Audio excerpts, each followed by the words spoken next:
제 딸 이름을 제가 지었습니다. 예신이라고. 저는 그게 영어로도 잘 발음이 되는 줄 알고 지었는데 사람들이 이상하게 발음한다고 자기가 어릴 때 자꾸 영어 이름을 갖겠다고 했습니다. 그래서 안 된다. 부모가 가진 귀한 이름 꼭 갖고 있어라. 그런데 대학교 가면서 영어 이름을 가지라고 그랬습니다. 어쨌든 이곳에서 일하고 또 학생 사람들을 만나는데 영어 이름이 어쨌든 다른 사람들한테 부를 수 있도록 또 돕는 일도 하게 해서 이름을 지으라고 했습니다. 자기가 원하는 걸. 그래서 이름을 지어왔어요. 그걸 지금도 영어 이름을 쓰고 있는데 소피아예요. 근데 소피아가 그릭으로 wisdom을 말하죠. 지혜를 뜻합니다. 예신에서 그 예신은 뭐냐면 예수님의 그리고 또 얘가 지혜의 자가 있어요. 예수님의 지혜로운 신부라는 뜻으로 예신이라고 했는데 뭐 한국말로 하나 영어로 하나 그릭으로 하나 다 지혜가 들어가죠. 어쨌든 지혜가 중요하다는 얘기를 하고 우리가 살아가는 데 있어서 지혜로운 자로서 살아가길 원하죠. 그렇지 않으면 어떻게 됩니까? 팔다리가 힘들어요. 지혜로운 자로서 살아가는 것들이 반드시 필요합니다. 그런데 우리가 본문을 보면 예수님이 지혜롭다는 것을 아주 분명하게 발견할 수 있습니다. 어떻게 예수님이 지혜로운지 이 시간에 본문을 함께 묵상하는 가운데 발견했으면 좋겠고 또 그것이 우리의 삶 가운데 어떠한 은혜가 되는지 또 함께 찾아가며 누릴 수 있으면 참 좋겠습니다. 지금까지 마태복음에서는 예수님이 그리스도다. 그래서 하나님 나라 시작했다. 그리고 이제 예루살렘 성전에 들어오셔서 종교 지도자들, 사회 지도층한테 지금 도전을 받고 있습니다. 그래서 지금까지는 세 가지 예화를 들어서 예수님께서 얘기를 하셨죠. 요약하면 회개하면 하나님 나라에 들어갈 수 있다. 이거예요. 자, 이렇게 하셨으면 당연히 듣는 사람들 입장에선 어떻게 하죠? 본문을 시작하면요. 바리새인들이 어떻게 하면 예수를 말의 올무에 걸리게 할까라고 하고 있어요. 화났다는 얘기예요. 그 올무 혹시 사용하신 분 있는지 모르겠습니다. 저 어릴 때 시골에서 아저씨들이 쇠로 철사로 이렇게 라쏘 같이 만든 거죠. 딱 묶어놓으면은 뭐 토끼도 잡고 꿩도 잡고 그리고 만약에 이게 좀 올무가 크면 곰도 잡을 수가 있습니다. 지금 예수님 잡아 죽이겠다 이러는 거예요. 예수님 말씀 듣고 반응이 화가 나는 정도가 아니라 우리 잡아 죽여야지 이러는 거거든요. 하나님의 말씀이 바로 선포될 때 어떤 일이 일어나겠습니까? 하나님의 말씀이 살아있고 운동력이 있어서 좌우의 날선 어떤 검보다도 예리해가지고 어떻게 해요? 우리의 혼과 영, 관절과 골수까지 찔러 쪼개기까지 하고 우리의 마음의 생각과 뜻을 감찰한다고 얘기하셨잖아요. 그러면 우리가 죄인인 거로 이게 드러나면 부끄러워요. 그때 회개를 하면 우리 영혼에 유익이 있는 거죠. 예수님께서 분명히 얘기하셨잖아요. 회개하면 천국에 들어간다고. 아주 분명하게 얘기하셨고 지난번에도 비유를 통해서 준비된 겉옷을 입으면 예복을 입으면 천국에 들어갈 수 있다고 가르쳐 주셨어요. 믿기만 하면 된다는 얘기죠. 근데 만약에 회개하지 않는다면 우리 갖고 있는 이 수치감 때문에 분노가 어찌할 줄을 몰라요. 지금 바리새인들은 무시하고 오히려 예수님을 죽이려고 하죠. 다르게 얘기하면 예수님께서 지금 초청하신 초대장을 버리는 거예요. 회개하지 않으면 하나님의 축복을 자기가 버리는 거예요. 이 바리새인들이 그 음모를 진행하기 위해서 전략과 전술을 짭니다. 굉장히 똑똑한 사람들이에요. 그래서 16절에 보면은 협력을 하죠. 적과의 동침을 합니다. 지금 헤롯 당원들과 함께 가고 있어요. 평상시는 이 둘은 어울리는 사람들이 아니에요. 바리새인들과 헤롯 당은 틀려요. 이 헤롯 당은 헤롯 왕을 중심으로 로마에 잘 보여가지고 권력을 얻고 현실에서 굉장히 잘 살기를 원하는 사람들이에요. 뭐 종교적인 거 관심 없어요. 반면에 이 바리새인들은 하나님의 말씀을 잘 연구해가지고 하나님의 말씀을 지켜서 하나님께 인정받기를 원하는 사람들이에요. 사람들이 다 인정해요. 바리새인이라고 하면. 종교적 리더예요. 그러니까 서로 어떻게 봐요? 바리새인들은 헤롯 당을 저 천박한 것들. 헤롯 당은 바리새인들한테 저 새님들. 그런데 지금 함께 작당하죠. 예수님을 잡아 죽이겠다고.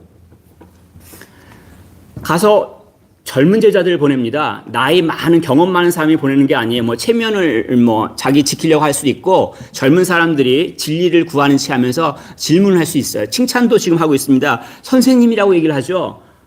이 지금 간 사람들 헤롯 땅들은 뭐냐면 종교적으로 엘리트들이에요. 정치 리더들이에요. 그런 사람이 저기 촌동네 목수한테 가서 선생님 훌륭하십니다. 선생님 모르시는 게 없죠. 막 그런 말을 하고 있죠. 사실 이전의 모습과 대조가 되죠. 처음 예수님께서 예루살렘 성전에 오셔서 말씀을 가르칠 때 바리새인들 대제사장들이 나타나서 네가 무슨 권위로 이렇게 가르쳐 라고 비난했던 사람들인데 지금은 전혀 다른 이빠른 말을 하는 거죠. 그러면서 질문을 뭐라고 했냐면 세금을 내는 게 합당합니까? 가이사에게 이렇게 얘기를 합니다. 이제 한국말로 가이사고 영어로는 시저죠. 줄리어스 시저가 로마에서 황제가 되고 싶었는데 암살당했어요. 그래서 그 아들 오거스투스가 황제가 다음번에 됐습니다. 그래서 그 다음부터는 그 시저가 가이사가 로마 황제를 가리키는 별칭이 됐습니다. 지금 이 황제에게 로마에게 세금을 바치는 건 굉장히 민감한 이슈예요. 만약 여기서 바치지 말라고 하면 어떻게 됩니까? 당장 헤롯 땅이 로마 총독한테 보고하면서 뭐라고 얘기했어요? 저 국가 반란을 꾀하는 반역도다라고 얘기하죠. 사도행전 5장 보면은 갈릴리 사람 유다가 그렇게 해서 반역을 일으켰어요. 만약에 우리가 세금을 왕이신 하나님께 내야 되지 이방 왕에게 낸다는 건 참된 왕 하나님을 배신하는 행동이다. 자, 나를 따르래서 반란을 일으켰죠. 당연히 로마 입장에서는 진압하고 죽일 수밖에 없습니다. 지금 목숨이 걸린 문제라는 거 알 수가 있잖아요. 만약에 바치지 말라고 하면 죽을 거고 그럼 바치라고 하면 바리새인들이 열심당원들이 대다수의 이스라엘 사람들이 뭐라고 얘기해요? 저 사람 로마에 협력하는 반역자다. 텍스 컬렉터하고 뭐가 틀려? 그렇게 비난하겠죠. 자, 여기서 우리는 답을 다 알고 있어요. 하도 많이 들었던 얘기. 예수님께서 여기서 먼저 데나리온을 갖고 오라고 하시죠. 은화죠. 로마 동전. 하루 일당, 그러니까 노동자가 하루 일해도 그 정도 돈 받고 군인이 월급을 받는데 하루 월급이 그 정도 가치를 말합니다. 근데 그 로마 이 동전은 뭘 말하냐면 경제적인 가치뿐만이 아니라 왕권을 상징해요. 그래서 왕이 새로 시저가 황제가 되면 돈을 만들어요. 거기에다가 뭘 만드냐면 자기 얼굴을 찍어서 전파합니다. 내가 이 세상에서 제일 힘세 이렇게 말하는 것보다 돈에다가 자기 얼굴 찍어서 풀면 사람들이 알아서 세상 곳곳으로 가면서 그것들을 선전하죠. 거기에 문구가 있습니다. 당시 예수님 당시에는 티베리우스 황제가 로마의 시저였죠. 그래서 티베리우스 아우구스트라는 단어가 있고 Son of Divine August라는 표현이 있어요. 그러니까 당시 황제는 티베리우스고 내가 바로 신인 아우구스트의 아들이야. 나도 신이야. 이 얘기예요. 그 뒷면엔 뭐냐면 폰티펙스 막시무스라는 이탈리아 라틴어가 있는데 하이 프리스트라는 뜻이에요. 바로 티베리우스 황제만이 하늘과 땅을 연결하는 유일한 제사장이라는 얘기예요. 자, 이게 지금 보여주니까 예수님께서 뭐라고 얘기하시냐면 가이사의 것은 가이사에게 그리고 하나님의 것은 하나님에게 그렇게 말씀하셨어요. 이 말을 듣고 다들 놀랬죠. 왜냐하면 헤롯 땅 입장에서는 어떻게 생각하고 있어요? 세상은 로마 거야. 그러면 당연히 로마 황제한테 세금을 바쳐야지. 그렇게 했는데 예수님이 가이사의 것은 가이사에게 줘라. 그랬으니까 당연히 오케이. 자, 바리새인들은 어떻게 합니까? 세상은 하나님이 만들었는데 하나님께서 다스리시는데 당연히 성전세 내야지. 11조 내야지. 그런데 예수님께서 뭐라고 말씀하셨냐면 하나님의 것은 하나님에게 내라. 맞는 말이거든요. 어떻게 하겠어요? 근데 사실 실상은 헤롯 땅도 나중에 반란을 일으키죠. 유대 반란이 몇 차례에 걸쳐서 일어납니다. 그래서 로마의 반란을 일으키는 경우가 있고 이 바리새인들도 사실은 종교 지도자라고 하지만 성전에서 어떤 일을 했습니까? 네, 도적질을 했죠. 자기 장사했어요. 나중에 AD 70년경에 예루살렘이 함락되고 성전조차 무너지는 그 일들을 당하게 됩니다. 여기서 여러 가지 생각을 할 수가 있습니다. 익숙히 아는 거지만 우리가 세금에 대한 태도, 또 헌금에 대한 태도, 그리스도인으로서 어떻게 갖겠습니까? 우리가 속해 있는 곳에 내는 거예요. 이런 대답을 하실 수 있는 예수님은 어떤 분이십니까? 여기까지 설명해도 머리가 아프신 분들 좀 있을 수 있어요. 근데 당연합니다. 우리 수준의 지식을 갖고 있는 분이 아니에요. 우리 수준의 지혜를 갖고 계신 분이 아니라는 거 알 수 있잖아요. 다음번 질문에 나타납니다. 자, 바리새인과 헤롯 당 연합이 지금 실패했어요. 올가매를 놀다가. 그러니까 어떻게 합니까? 다른 사두개인에서 등장합니다. 이 사두개인들은 이스라엘 사회에서 제사장들 아니면 귀족들이에요. 먹고 사는데 문제가 전혀 없어요. 로마가 다스리든 뭐 이스라엘 사람이 다스리든 헤롯이 다스리든 자기들 밥 먹고 사는데 전혀 문제가 없습니다. 난 지금 월급 받아. 난 편하게 인생 즐기면서 살아가. 뭐라고 해도 상관없어요. 모세 오경만 달달달달 외우고 제사를 지내면 됩니다. 그러니 뭐 죽어서 어떤 일이 날지 관심도 없어요. 그래서 이 사두개인들은 부활이 없다고 믿는 사람들입니다. 근데 지금 여기서 자기들이 믿는 바를 드러내고 자랑할 수 있는 기회가 왔어요. 지금 바리새인들도 헤롯 당도 다 예수님 앞에서 무너졌어요. 자기들이 가서 자기들이 믿는 바를 자랑합니다. 부활 없죠? 이렇게 무식하게 안 물어봐요. 어떻게 물어보겠습니까? 부활이 있으면 많은 문제들이 일어납니다. 하나님 나라를 안 믿는 사람들도 비슷해요. 하나님 나라를 안 믿으니까 나중에 부활하고 하나님 나라가 일어나면 많이 이상한 일이 벌어지잖아. 이렇게 질문하는 것과 비슷합니다. 이 사람들의 질문은 형사취수예요. 만약에 부활이 있으면 형사취수라는 게 문제가 되잖아요. 레버 메리지라고 얘기합니다. 형이 죽으면 동생이 그 형수하고 결혼해서 아들을 낳아서 그 가정을 또 그 가계를 이어나가는 풍습이죠. 자, 그런데 이거는 이 사두개인들은 없다고 믿기 때문에 질문하는 거예요. 있으면은 안 되니까. 그래서 굉장히 극단적인 경우를 갖고 왔는데 실제 상황 가운데서 일어납니다. 큰형이 7형제 중에서 아내하고 결혼했는데 아들이 없이 죽었어요. 그럼 당연히 동생이 결혼하죠. 근데 동생도 아들이 없이 죽었어요. 이게 반복돼서 7세까지 갑니다. 다 아들이 없이 죽었습니다. 문제는 만약 부활이 있으면 부활할 때 모두가 부활하면은 이 아내는 어떻게 됩니까? 남편이 7명이 되고 이 남편들은 갑자기 우리 아내였는데 막 정신없는 일이 벌어지잖아요. 부활이 없다고 믿는 거예요. 그렇게 질문하는 이유는 예수님도 답변을 못할 줄 알고 사람들 앞에서 망신을 주고 싶은 거예요. 성전에서. 그 많은 사람들이 와 있는 데서. 근데 예수님께서 뭐라고 답변하셨습니까? 너네들 무식하다. 이렇게 말씀하셨죠. 뭘 모른다고 가르쳐 주셨어요? 예, 성경을 모르는 거죠, 일단. 사실은 이 부활에 대해서 출애굽기에 또 다른 곳에 여러 군데 부활에서 언급이 있습니다. 나중에 또 하나 예수님께서 설명하시는데 성경이 써져 있어요. 모세오경에도. 그리고 두 번째, 하나님의 능력을 모르는 거죠. 하나님이 세상을 말씀으로 만들었는데 죽은 자를 못 일으키는 그 정도도 못 하시겠어요? 또 장차 일어날 때를 모르는 거예요. 부활 때 어떤 일이 일어날지 모르는 거예요. 지금 여기서 부활 때 30절에 보면 장가도 아니가고 시집도 아니간다라고 말씀하시죠. 사실 이 말이 좀 어렵긴 합니다. 근데 이건 뭐냐면 결혼은 하나님께서 아담과 하와를 만드시고 함께 하심으로 결혼 제도가 생겼어요. 이건 하나님께 주신 의도가 있는 거예요. 남자와 여자가 합하여서 친밀감을 누리고 다음번 세대를 낳을 수 있도록. 근데 이것은 원형이 아니에요. 원형은 하나님과 우리, 그리스도가 신랑이 되고 우리가 신부가 돼서 누린 친밀한 관계를 말해요. 그래서 성적인 만족조차도 그날이 되면은 이 성적인 만족과 비교할 수 없는 기쁨이 있다고 가르쳐주고 있죠. 그게 하늘의 기쁨이라고 얘기하고 있는 거예요. 부활 때가 되면 그게 다 이루어지는데 이것들이 쓸모가 없는 거죠.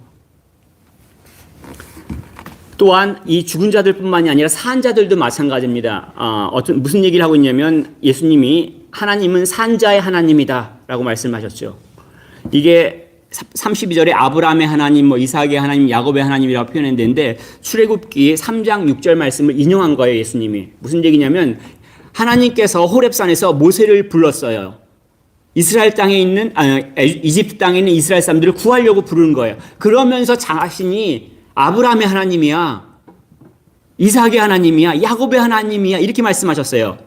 이거는 뭐냐면 나는 그들의 하나님이었다라고 말씀한 게 아니에요.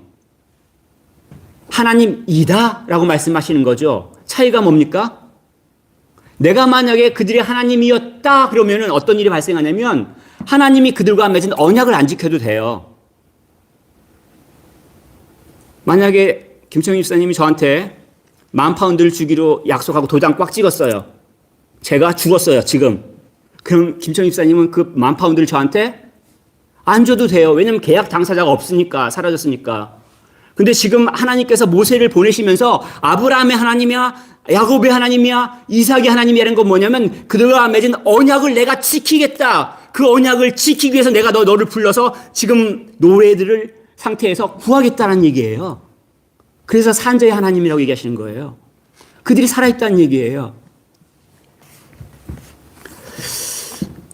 제사장과 귀족들, 사두개인들은 모르는 거죠, 지금. 자기들은 사회 지도층쯤 돼서 모세오경 다 알고 있다고 생각했는데 모른다고 증명을 지금 쭉 하셨죠.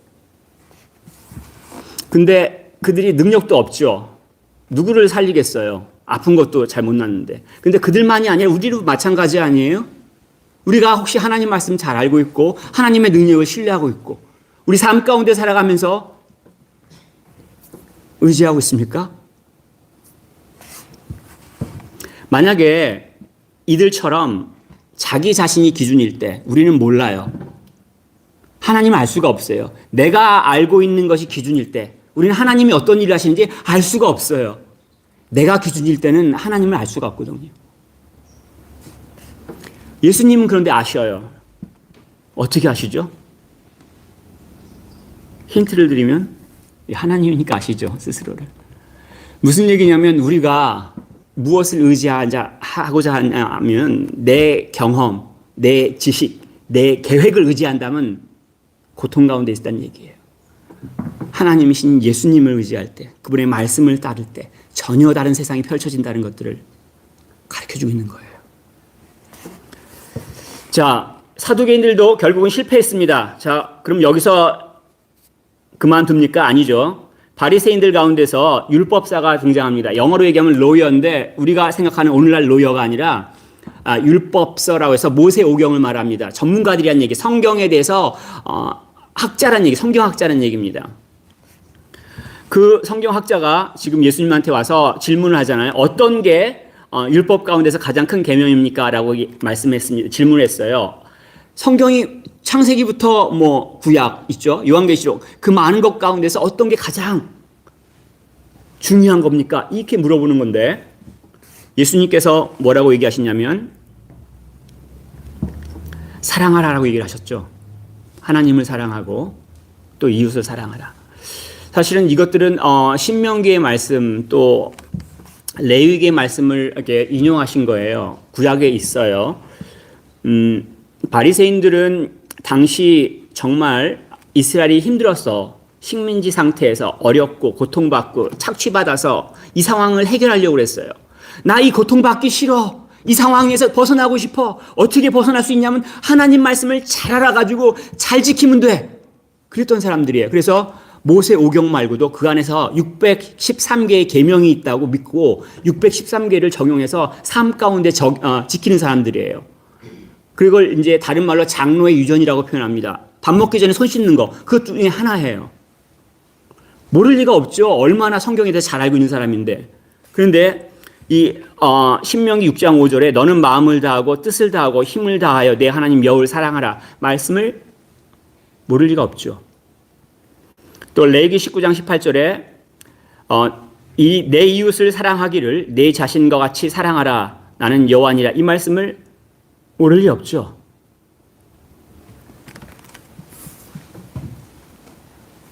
왜 이것을 질문했을까요? 최소한 이들은 예수님을 사랑하고 있지 않아요. 이웃을 사랑하는 그 말 가운데는 내가 원망하는 거나 원수 갚는 것을 하지 말라고 가르쳐져 있습니다. 내가 속해 있는 공동체 가운데 내 주변 사람들에게 선한 일을 하라고 가르쳐주고 있어요. 그리고 근본적으로 하나님을 사랑하는 것, 사랑하는 것이 신앙의 가장 근본이라는 얘기예요. 우리가 신앙을 갖는다는 게 선앙당 가서 막 비는 게 아니에요. 선앙당 가서 비나이다 주세요. 이거랑 달라요. 하나님의 말씀을 아는 게 먼저겠지만 그 말씀을 사랑해서 지키는 게 필요해요. 그러면 바른 신앙을 갖고 있다라는 얘기는 뭐냐면 사랑하는 거잖아요. 어떠한 형편 가운데서도 행복할 수 있다는 얘기예요. 만약에 내가 행복하지 않는다면 사랑하고 있지 않다는 얘기예요. 기독교에서 말하고 있는 신앙은 뭔가 많이 아는 것, 거기서 멈추지 않습니다. 사랑하는 걸 가르치고 있어요. 그 증거가 자기가 사랑 가운데 있기 때문에 복되는 것을 누려요. 행복함을 느낍니다. 우리가 아가서가 성경에 있는 걸 가끔씩 이해하기 힘들 때가 있습니다. 왜냐하면 솔로몬 왕과 술람미 여인의 사랑 얘기예요. 어쩌면 노골적인 표현들도 나와요. 그게 왜 성경 가운데 있는가 어려워요. 근데 이것이 무엇을 가리키고 있냐면 하나님과 하나님의 백성들과의 사랑을 말해요. 그리스도와 교회의 사랑을 말해요. 내가 그리스도인이라면 이 사랑 가운데 있는 게 필요합니다. 아는 게 아니라 사랑하는 걸 내가 믿음을 갖고 살아간다라고 표현하는 거예요. 자, 여기까지 질문을 다 답하시고에 예수님께서 마지막 자신이 오히려 질문을 합니다. 카운터 블로우라고 말할 수 있죠. 어떤 걸 질문을 하시냐면 누가 그리스도냐 물어보죠. 바리새인들이 모를 리가 있나요? 성경 전문가들인데. 다윗의 자손입니다. 이게 어디서 나오냐면 사무엘하 7장에 나옵니다. 다윗 왕이 하나님께 성전을 지어드리고 싶었는데 하나님께서 괜찮다. 내가 다음번 아들을 통해서 짓게 하겠다 하고 네 성이 고맙다. 그리고 축복을 해주셨어요. 그 축복이 뭐냐면 영원한 나라를 다윗의 씨를 통해서 자손을 통해서 만드시겠다고 약속하셨어요. 그래서 이스라엘 사람들은 이 다윗의 후손이 굉장히 중요해요. 다윗의 후손이라는 표현은 바로 그 영원한 나라를 만들 왕을 말하는 거예요. 그걸 때에 따라서 구세주라고 말할 수 있고 메시아라고 말할 수 있고 그리스도라고 말할 수 있어요. 내가 행복한 곳에 그 세상을 만드실 분이란 얘기예요. 자, 근데 두 번째 질문하시죠. 그런데 다윗이 왜 그리스도를 보고 주님이라고 말하니? 이렇게 질문했습니다. 여기까지 쫓아오시는 거죠. 두 가지 단계예요. 첫 번째, 누가 그리스도이냐? 다윗의 자손.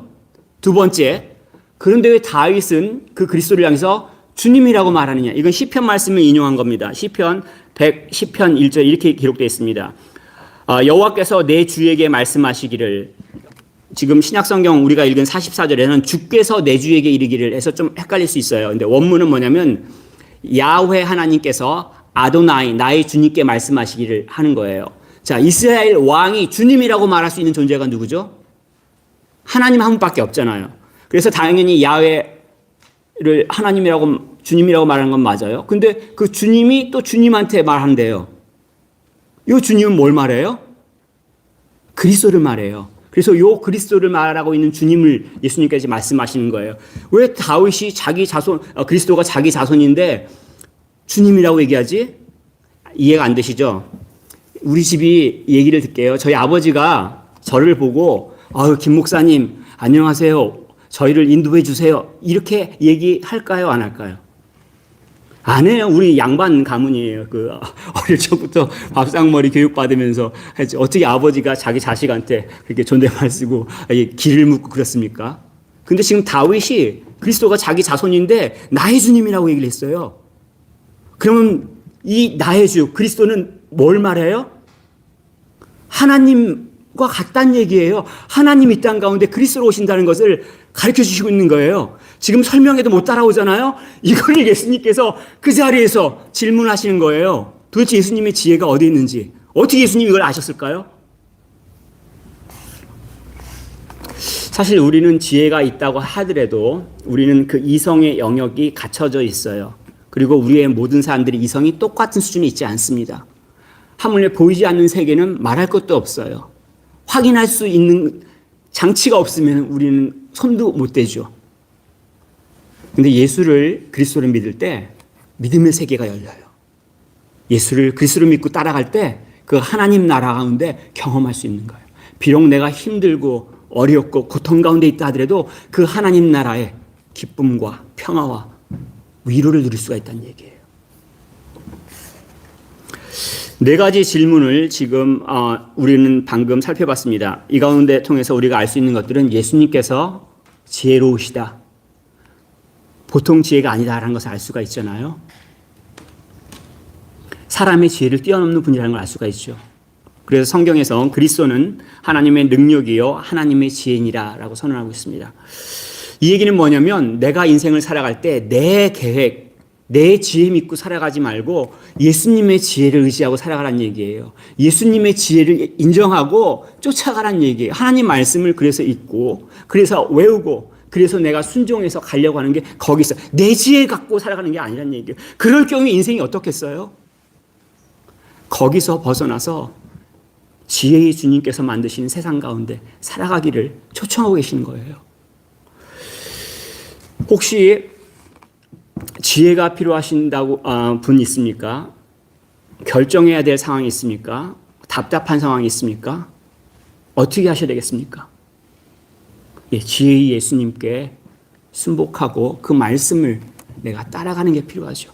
그럴 때 펼쳐지는 하나님 나라의 그 평안과 기쁨과 위로를 우리 모두가 누릴 수 있기를 축복하며 권면하겠습니다.